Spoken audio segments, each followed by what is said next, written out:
Bonsoir mesdames et messieurs, bienvenue au journal de 19h30 sur les antennes d'Horizon 3 Télévision. Nous sommes le lundi 2 juin 2025. Au sommet de cette session de l'information, mesdames et messieurs, les nouveaux badges de sécurité pour les conducteurs de taxi fâchent plus d'une personne alors que le gouvernement vient d'annoncer le port obligatoire de ces derniers. Les badges de la discorde auréolés des réactions des conducteurs de taxi dans ce 19h30.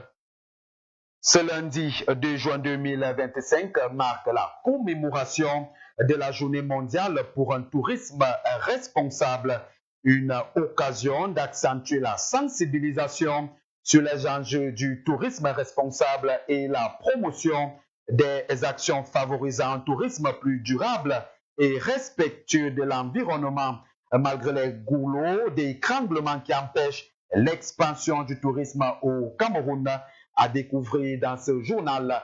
Et puis en sport rugby, les enfants dans la mêlée du tournoi du dynamisme organisé par le groupe rugby Essono Cameroun ce week-end. C'était dans la localité d'Auvin, située dans le département du Dja et Lobon.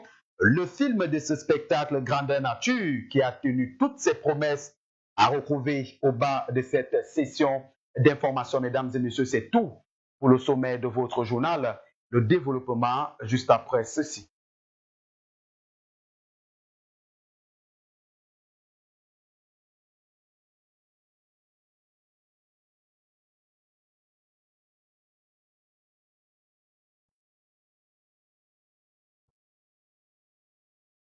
Une fois de plus, bonsoir mesdames et messieurs, merci de nous recevoir chez vous dans le cadre du 19h30 sur les antennes d'Horizon 3 Télévision. Nous sommes le lundi 2 juin 2025. En ouverture de ce journal, parlons éducation pour dire que le début des épreuves écrites du brevet d'études du certificat du premier cycle en abrégé BEPC a été donc effectif ce lundi 2 juin 2025. Et dans l'ensemble des différents sous-centres d'examen, c'est plutôt une ambiance de sérénité qui règne de ce côté, comme le témoignent nos différents reporters, à savoir David Zo, accompagné d'Éric Elougou.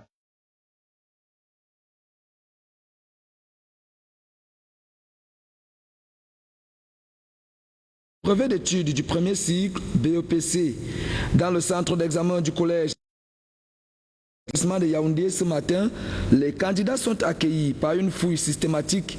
Objectif, dépouiller les candidats de tout objet susceptible d'entraîner la fraude. L'intérieur du campus, la raison est d'éviter de déconcentrer les candidats qui font face aux épreuves écrites du premier examen certificatif.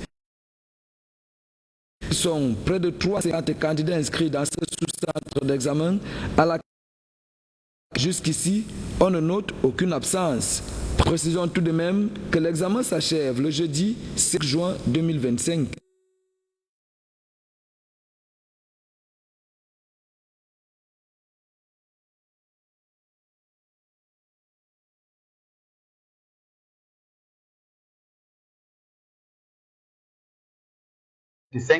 Parlons à présent de cette nouvelle mesure qui concerne les badges pour les chauffeurs des taxis dans la ville de Yaoundé. Une mesure qui fâche plus d'une personne, notamment en général, et puis de ces conducteurs de taxis en particulier, comme le démontrent nos différents reporters dans ce reportage signé Romaric Noifeur, accompagné d'Henri-Michel Maty. 10 000 francs CFA, c'est ce que doivent dépenser les conducteurs de véhicules affectés au transport pour espérer obtenir les nouveaux badges de sécurité. Bien que salué par les professionnels du secteur, sur le principe. C'est le client est protégé, mais le chauffeur non. C'est tout ce que moi je peux dire. Il n'a pas d'avantage pour le chauffeur. Et aussi, on a fait les badges en 2021. Ce n'est même pas encore expiré, on nous demande de faire un nouveau badge. C'est vraiment compliqué. Moi-même, je n'ai même pas encore de badge. Suite au communiqué Radio Presse numéro 044 du ministère des Transports, datant du 6 mai 2025, le port de ce badge est obligatoire. Mais il n'a jamais été présenté officiellement ni distribué jusqu'ici. Ce qui semble un paradoxe. Depuis l'établissement, la nouvelle procédure pour établir les capacités, puisqu'il s'appelle établissement de capacité, lorsque tu as ta capacité, après une période de 3 mois maximum, tu as ton badge d'identification et tu peux ministère du transport. Mais jusqu'ici, cela est en cours de téléchargement, comme on dit souvent. Donc jusqu'ici, on patiente encore pour le nouveau badge d'identification. Le collectif des transporteurs concernés alerte sur l'absence de mécanisme de régulation de ces badges au sein des organisations syndicales. Face à l'insécurité grandissante dans les grandes métropoles, cette mesure, selon certains, devrait également concerner les passagers à bord. On a déjà dit que cela va limiter le taux d'agression dans les taxis. Je ne pense pas vraiment que cela va limiter le taux d'agression des taxis. Ceci même, le badge d'identification, c'est pour le passager. Puisque nous, en tant que chauffeurs, et l'identification même se fait lors des contrôles même. Les policiers, bien les gendarmes du contrôle ne s'intéressent pas au badge d'identification. Ils s'intéressent qu'à la capacité et la CNI, les pièces spéciales du chauffeur, la capacité, la CNI et son permis. Sur le dessus du véhicule, c'est tout ce qui intéresse. Moi, ça ne sert à rien pour moi, ça n'a pas d'importance. Parce qu'on dit c'est pour identifier. Il faut qu'on identifie aussi il faut que on identifie aussi les clients qui entrent à bord du taxi. Parce que les clients qui entrent, quand c'est un blague, tu peux par exemple que si on entend quelqu'un dire oh gars, c'est l'agression. On sort le couteau, on dit on va te tuer. C'est ta famille qui va faire. Ce sont les enfants qui vont souffrir. Là, ça va sortir avec les taxis. C'est avec les bails qu'on va ça va sortir. Les conducteurs de taxi rencontrés ce jour dans la ville de Yaoundé plaident pour une suspension provisoire des opérations de répression dans l'attente d'un cadre d'application plus structuré et conforme à la réalité sur le terrain. Et en attendant justement de trouver une solution entre les différents chauffeurs de taxi et le gouvernement camerounais, parlons à présent de cette enquête menée par la Fondation camerounaise des consommateurs, en abrégé FOCACO, qui a mené une enquête selon laquelle 3000 bars au Cameroun se retrouvent sans toilette, une situation qui devient de plus en plus grimpante ou encore galopante dans nos différentes métropoles, notamment Yaoundé et Douala. Dans ce reportage d'Henri Matip, on essayera de comprendre comment ces différents clients s'y prennent pour se mettre à l'aise dans ces différents bars. Les débits de boissons sont des lieux de détente et de convivialité trouvés pour passer du bon temps. Cependant, derrière la musique et les rires se cache un problème insidieux, l'insalubrité. En effet, de nombreux bars à Yaoundé et Douala manquent de lieux de soulagement pour les clients, créant ainsi des conditions peu hygiéniques et inconfortables. Une situation qui suscite plusieurs réactions au sein de l'opinion publique. Vous parlez du problème de bars qui n'ont pas les toilettes là, non? C'est vraiment... Ce n'est pas normal quand même. Il faut vraiment une sanction. Comment tu peux finir ta bouteille de vin que tu as payé avec ton argent, tu veux te mettre à l'aise? Je te mets pas à l'aise normalement. Il faut que tu sortes pour aller te salir quelque part pour juste seulement te mettre à l'aise. Ce n'est pas normal. Il faut vraiment une sanction. Je pense que les bars doivent avoir des coins où on peut se mettre à l'aise. Mais quand un bar n'a pas de petits coins, c'est vraiment une très grande gangrène pour la société. Et les populations en cours de... Dans la voix du consommateur, 3000 bars sont dépourvus de toilettes après une enquête menée par la Fondation camerounaise des consommateurs FOCOCA dans les deux capitales camerounaises. De nombreux clients et habitants sont contraints de se soulager en plein air du fait de l'absence des urinoirs. Selon ces derniers, uriner en public constitue un problème sanitaire, de pudeur et de dignité. La vie sans, on défecte partout. On défecte partout. Quelqu'un se finit de l'alcool, il sort en route, il défecte, tout ça salue la ville. Et ça purifie l'air. Ça donne les maladies à certains. C'est pas poli. Les populations appellent à des mesures strictes et fortes envers les responsables de cette débit de boissons. Le gouvernement camerounais n'a qu'à aller sanctionner, c'est ça. Ou bien soit peut-être, je peux me dire quoi, fermer les conneries, c'est ça. On doit tous fermer ça. On doit passer. Avant même de fermer, on doit payer une caution. Pas de payer une caution pour ça. Pour l'attendant, il est temps que les autorités et les propriétaires de bars posent des actes concrets pour offrir aux clients des conditions plus décentes. Et s'il est difficile pour ces différents clients de se soulager dans ces différents débits de boissons, il faut déjà rappeler que ce 2 juin, le Cameroun se joint au reste du monde pour célébrer la journée mondiale consacrée à un tourisme responsable, une célébration qui vise non seulement la sensibilisation des différentes populations sur le bien fondé de cette commémoration, mais aussi le bien fondé de promouvoir ce tourisme durable dans notre pays. Le récit de Brenda Sa. Sensibiliser le public aux enjeux du tourisme responsable et promouvoir les actions qui favorisent un tourisme plus durable et respectueux de l'environnement, des cultures locales et des communautés. C'est en substance l'objectif de la Journée mondiale pour un tourisme responsable qui se célèbre ce 2 juin 2025. Elle préconise tout aussi le développement du tourisme des années à venir, ouvre des nouvelles perspectives de découverte, d'échanges et de rencontres. Toutefois, son développement est aussi à l'origine d'impacts importants pour les territoires visités, tant au niveau économique, social qu'environnemental. C'est autour de ces 3 axes qu'intervient le concept de tourisme responsable pour inciter à des pratiques plus équitables et respectueuses, pour développer une prise de conscience des professionnels, des institutions et des voyageurs face à ces enjeux, de démontrer l'intérêt et la nécessité d'adopter de nouveaux comportements. Cette journée appelle à prendre conscience des impacts du tourisme de masse sur l'environnement et sur les populations locales, et à s'informer sur les possibilités de voyager de façon éthique et solitaire. Et justement, à votre suite, Brenda Sa, il faut rappeler que le Cameroun regorge des sites touristiques d'exception. Et à l'occasion de cette journée mondiale dédiée au tourisme, il faut déjà rappeler que la destination Cameroun permet de découvrir plusieurs sites touristiques. Et pour en savoir plus, je vous invite à suivre notre guide dans le cadre de ces 19h30, notamment David Etamé.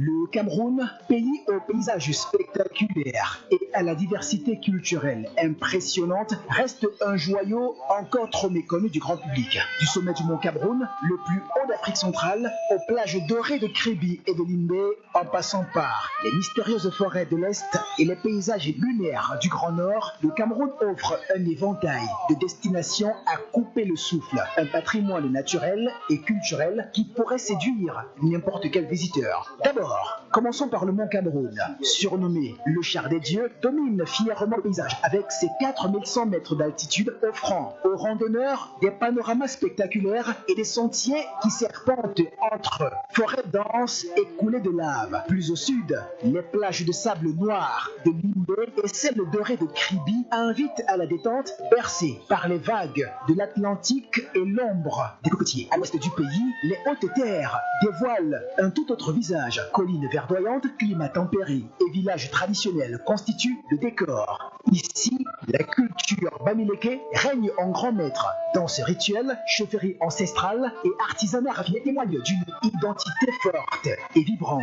La culture sawa, le long des côtes, séduit par ses danses au rythme des tambours, sa cuisine au travers des marmites et ses traditions marquées par la mer. Quant à la culture Bamoun, dans la localité de Fumban, elle dévoile ses trésors architecturaux, son palais royal et un art ancestral qui émerveille les visiteurs. Le pays est également ponctué par des lacs majestueux, du mythique lac de cratère Parmbi, Mbo à Kumba, au paysage enchanteur du lac Baleng à l'ouest.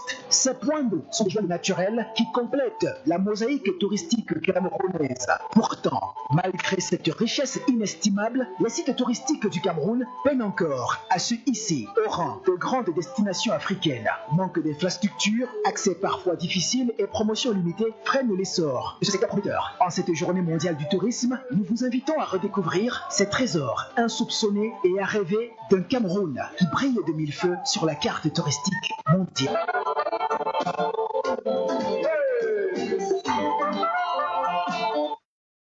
Et pourtant, secteur prometteur, le tourisme camerounais tarde véritablement à décoller. Plusieurs facteurs justifient cet état de choses, notamment le principal manque d'une volonté politique au regard du budget insignifiant alloué au ministère du Tourisme et des Loisirs, tel que présenté par notre reporter David Roger Bala. Le constat est clair. Au Cameroun, le tourisme va mal. Malgré son riche potentiel, Afrique en miniature, en matière de tourisme, le pays peine à franchir la barre de 3 millions de visiteurs par an selon l'Organisation mondiale du tourisme. Pourtant, la stratégie nationale de développement 2020-2030 ambitionne d'accueillir plus de 3 500 000 visiteurs internationaux à l'horizon 2030. La célébration de la 19e édition de la Journée mondiale pour un tourisme responsable sous le thème « La préservation de l'eau » constituant une ressource essentielle du tourisme, c'est l'occasion idoine pour le ministère du Tourisme et des Loisirs ainsi que les promoteurs du secteur privé de passer en revue les maux qui minent le secteur au Cameroun. La promotion proprement dite du tourisme national pointé du doigt est le premier problème qui plombe ce secteur, pourtant porteur d'avenir. Les pouvoirs publics ne capitalisent pas assez le tourisme national au regard du budget insignifiant alloué au ministère éponyme. Le manque de synergie et l'implication des populations des autres secteurs, notamment la sécurité, la santé, le transport, l'absence d'une véritable volonté politique et une bonne sensibilisation des populations locales directement en contact avec les touristes constituent un problème majeur au décollage du tourisme national. À cela s'ajoute les tracasseries policières et administratives, le manque de services d'accueil adéquats, les difficultés d'accès aux sites, l'absence de marketing et de communication, ce qui visiblement est le reflet du manque de dynamisme du ministère d'État et le Bouba Maïgari en charge de ces secteurs d'activité au Cameroun. À 19h passé de 52 minutes dans ce studio, parlons politique dans ce journal. Le meeting du MRC du 31 mai 2025 au-delà de Paris. Les sympathisants et militants de la dite formation politique manifestent leur soutien à leur leader avec des applaudissements nourris et des acclamations.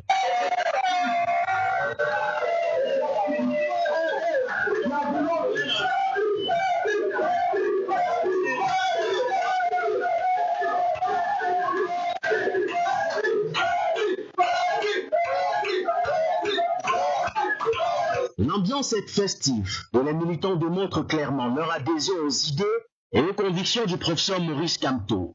De rassembler ici cet après-midi était celle de montrer à l'ensemble de tous les Camerounais que quel qu'un seul endroit du monde où notre président va adresser un discours, nous serons prêts à recevoir ce discours et être prêts pour la bataille, la mère des batailles comme lui-même l'a signifié. Il est évident que le leader du MRC continue de mobiliser et de motiver ses partisans, même à distance. Et parlons toujours de ce meeting du MRC à Paris, en France, dans cette session d'information. Après ce rassemblement, la classe politique de la majorité présidentielle sort de sa réserve. Grégoire Ouna et Jean de Dieu Momo critiquent fortement l'organisation et les déclarations de Maurice Kamto et en face d'eux, le professeur Jean-Calvin Abaoyono et le député Jean pour les projets communaux et intercommunaux, ainsi que de valoriser les potentiels des territoires au Cameroun. Le point dans ce reportage que signe pour nous Gisèle Ndao. Ouverture ce 2 juin 2025 au Palais des Congrès de Yaoundé des Journées économiques internationales des communes 2025. Un événement qui met un accent sur l'intégration des collectivités. Premier ministre chef du gouvernement, Joseph Dion Ngouté. Cette occasion permet de poser les fondations du concept des communes qui s'accentue sur la promotion du territoire. À cet effet, le Premier ministre chef du gouvernement invite les différents responsables à faire des communes des territoires de productivité multiforme pour booster le développement du Cameroun. C'est ici le lieu de rappeler que les collectivités territoriales décentralisées camerounaises, au regard de la loi et de la réglementation en vigueur, peuvent s'engager dans des partenariats mutuellement bénéfiques qui respectent les principes de bonne gouvernance, de transparence et d'implication communautaire. En fait, ces partenariats doivent être envisagés comme des opportunités capables de transformer de manière significative et positive la vie des populations à la une compréhension claire des procédures, une communication efficace et une évaluation rigoureuse des résultats sont essentiels. Les partenaires nationaux et internationaux venus des 4 coins du monde saluent l'initiative, une aubaine pour les magistrats municipaux de faire preuve de pragmatisme afin de tirer profit de l'expertise internationale présente. Nous avons le sentiment d'avoir accompli une mission, la mission de venir effectivement assister à cette cérémonie et à l'événement. C'est un message d'espoir de dire à la communauté de la commune que je représente ici, la commune de Lokoundje, c'est de garder l'espoir parce que l'avenir, à travers les discours que nous avons suivis ce matin, l'avenir reste rassurant et promettant. C'est un secret de polichinelle que chaque commune rencontre des difficultés d'ordre économique et sociopolitique qui freinent. Les différents maires ici présents entendent ainsi trouver des solutions à leurs préoccupations dans l'optique de satisfaire leurs populations respectives. En tant qu'élu municipal, vous savez, notre mission régalienne, c'est d'améliorer le cadre et les conditions de vie de nos populations. Notre objectif aujourd'hui, c'est de décrocher des signatures de conventions avec des partenaires techniques et financiers pour nous permettre de booster le développement de nos municipalités.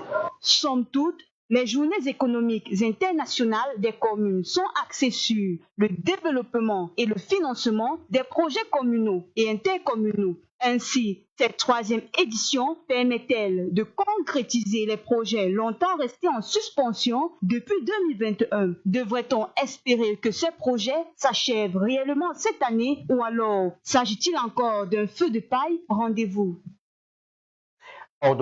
Hors de nos frontières à présent, rendons-nous au Gabon où le gouvernement interdit l'exportation du manganèse brut à partir du 1er janvier 2029, alors qu'au Nigeria, près de 22 athlètes trouvent la mort lors d'un accident de circulation.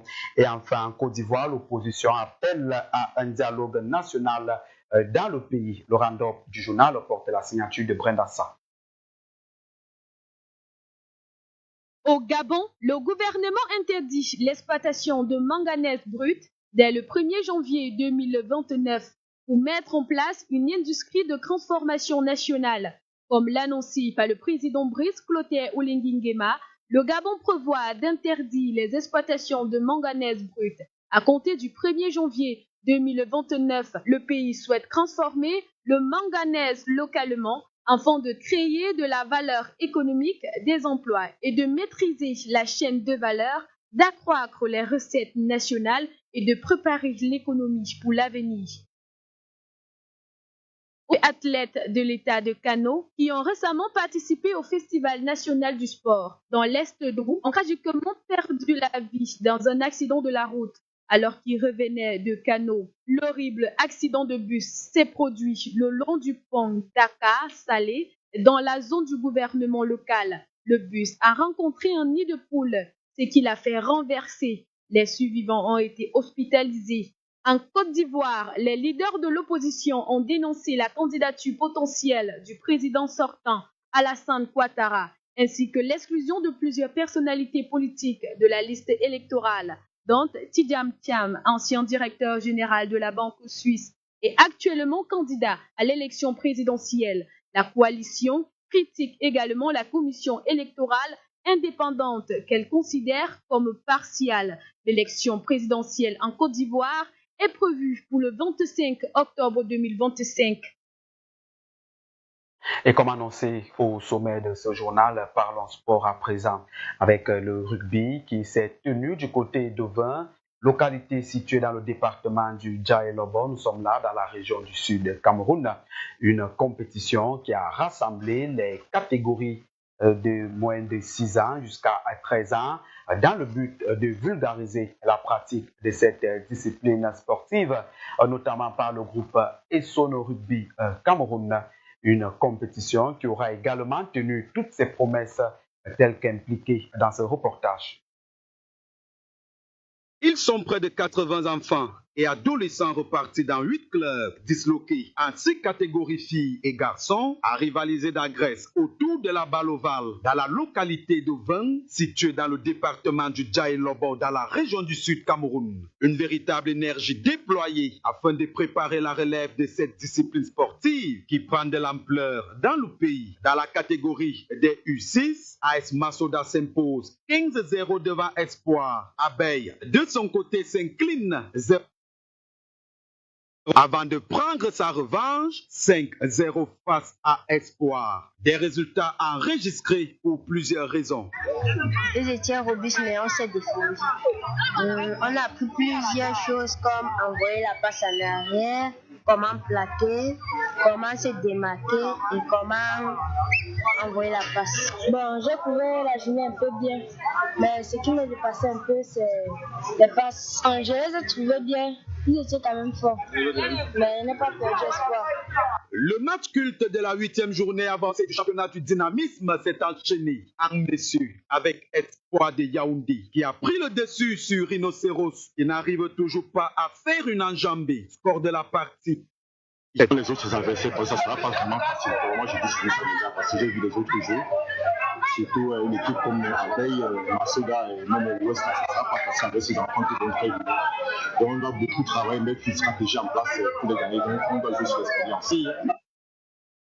Parce que déjà, on a raté tout le match à la première mi-temps. C'est à la première mi-temps qu'on pouvait faire quelque chose. Étant donné qu'on n'avait pas de remplaçant, on a tout donné en même temps.